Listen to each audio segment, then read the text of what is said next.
A Ucrânia é um país localizado na Europa Oriental. É o segundo maior país em área da Europa, perdendo apenas para a gigante Rússia. Até 2020, sua população era de 44 milhões de habitantes, sendo o oitavo país mais populoso da Europa. Antes da guerra, a Ucrânia estava entre os maiores produtores mundiais de grãos, incluindo trigo, milho e cevada. A Ucrânia é o lar de ricos recursos minerais. O país possui abundantes reservas de carvão, minério de ferro, gás natural, manganês, sal e petróleo. O país ocupa o segundo lugar em reservas de gás na Europa, e as exportações de bens e serviços contribuem com cerca de 40% do seu PIB. A agricultura é um componente importante de sua economia. A Ucrânia já foi conhecida como a cesta de grãos da antiga União Soviética. Graças a seu solo rico e extensas terras, a agricultura contribui com mais de 9% do seu PIB. Antes da guerra, a Ucrânia era o celeiro da região europeia. A Ucrânia estava entre os maiores produtores mundiais de grãos, incluindo trigo, milho e cevada. Isso porque o país, além de contar com zonas climáticas e temperaturas favoráveis que oferecem condições para a produção desses alimentos, ela também tem um solo muito rico. São solos férteis negros que cobrem mais da metade das terras aráveis da Ucrânia. Apesar de tudo isso, o país lida com questões que não o deixam crescer. Durante quase todo o século XX, a Ucrânia fez parte da antiga União Soviética. O país recuperou sua independência em 1991, e é a partir desse período que vamos analisá-la economicamente no vídeo de hoje. Vamos entender como a Ucrânia se tornou o país que conhecemos hoje, por que o país não faz parte da OTAN e por que podemos dizer que a Ucrânia é um país pobre. Antes, algo muito importante. Se você ainda não é inscrito no canal, se inscreva e ative o sininho de notificação. Dessa maneira você não vai perder os próximos vídeos. Deixe também o seu like. Agora sim, vamos entender por que podemos dizer que a Ucrânia é um país pobre. Depois da Rússia, a Ucrânia era a maior economia da antiga União Soviética. Quando a Ucrânia se tornou independente em 1991, havia expectativas de que em um futuro próximo se tornaria uma rica democracia de livre mercado e um membro pleno das comunidades europeia e euroatlântica. Esperava-se que a Ucrânia se tornaria membro da União Europeia, da Organização do Tratado do Atlântico Norte e da Organização para a Cooperação Econômica e Desenvolvimento. Porém, a Ucrânia nunca cumpriu essas expectativas. Em vez disso, o país é visto como um fracasso, graças à sua situação geopolítica, encargos históricos e erros cometidos no desenvolvimento institucional e em sua política. Após a sua independência, a economia entrou em colapso. O PIB da Ucrânia caiu mais de 60% no início dos anos 90, e a sua inflação disparou para mais de 10.000%. Para os ucranianos comuns, esse colapso significou pobreza e muita dificuldade. Por exemplo, 50% das famílias naquela época viviam com menos de $5 por dia, e a expectativa de vida diminuiu em 5 anos. Mas a situação começou a mudar. Depois da devastadora década de 1990, economicamente a Ucrânia cresceu junto com a região, com boas taxas de crescimento, mas que não foram construídas sob uma base sustentável. Durante anos, a Rússia forneceu à Ucrânia gás subvalorizado, enquanto os preços de exportação da Ucrânia aumentaram rapidamente. Ao longo das décadas, a Ucrânia, no entanto, tornou-se dependente do petróleo e do gás vindos da Rússia. Para se ter uma ideia, 70% do gás consumido no país é importado. Mas as melhorias nos termos de troca que isso proporcionou, como outros ganhos econômicos inesperados, são afortunadas apenas se bem tratadas. Infelizmente, a política econômica ucraniana foi incapaz de fazer uso adequado dos ganhos inesperados da década de 2000. O ano 2000 marcou um novo começo com o PIB do país crescendo 5,9%. Durante os anos 2000 a 2004, o crescimento médio do PIB foi de 8,4%, sustentado principalmente por indústrias como produção de aço e processamento de alimentos. A desvalorização de sua moeda hryvnia impulsionou suas exportações, que aumentaram cerca de 42% em 2004. O ano também marcou a Revolução Laranja na Ucrânia. Essa revolução foi uma série de protestos e eventos políticos que tomou diversos lugares de toda a Ucrânia. devido às alegações de corrupção, intimidação por votos e fraude eleitoral durante a eleição para presidente. Nessa ocasião, o candidato Viktor Yushchenko foi prejudicado por manipulações em favor de Viktor Yanukovych. A Corte Suprema anulou a eleição daquele ano e uma nova foi realizada e determinou a vitória do candidato de oposição, Viktor Yushchenko. Vale ressaltar que, politicamente falando, a Ucrânia sempre teve uma postura conflitante a respeito dos seus interesses futuros.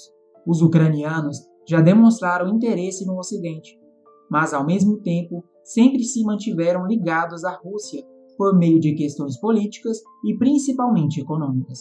Por ser um país que desde o fim da União Soviética foi governado de maneira semi-autoritária, usando uma democracia liberal de fachada por seus presidentes, a Ucrânia conseguiu reforçar a sua desigualdade social e permitiu que a classe rica ficasse ainda mais rica. Eles ficaram conhecidos como oligarcas. Os oligarcas ucranianos, além de muito ricos, também se envolviam com a política e controlavam os rumos do país. Por serem ex-gerentes industriais da era soviética que tiveram sucesso em grande escala quando as indústrias foram privatizadas, as suas riquezas baseavam-se em converter energia e matérias-primas baratas em metais e bens manufaturados. Os 6 ucranianos mais ricos são todos magnatas da metalurgia. Esse cenário de desigualdade propiciou o surgimento de um movimento de oposição dentro do país. A oposição contra o governo na Revolução Laranja de 2004 teve apoio da população. Quando Viktor Yushchenko assumiu o poder em janeiro de 2005, as expectativas por melhorias no país e a redução da corrupção ucraniana eram grandes. Porém, nada disso veio a acontecer. O governo se mostrou incapaz de governar em conjunto de seus aliados. E é aqui que começa um dos grandes motivos pelo qual a Ucrânia vem sofrendo por anos. A rivalidade entre o oeste e leste do país aumentou.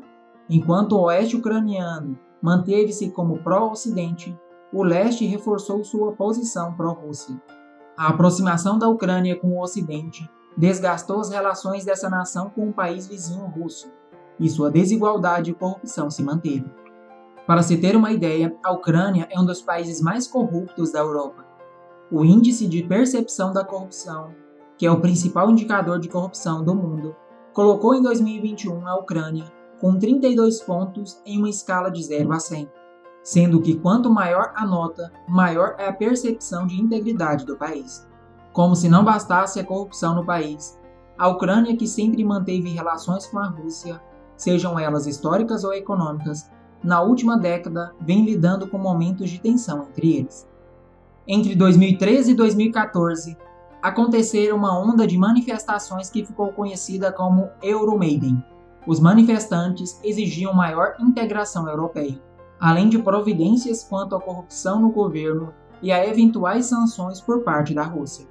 O clima de tensão na fronteira do leste da Ucrânia com a Rússia aumentou quando, em 2014, os ucranianos depuseram do poder o presidente Viktor Yanukovych, político pró-Rússia.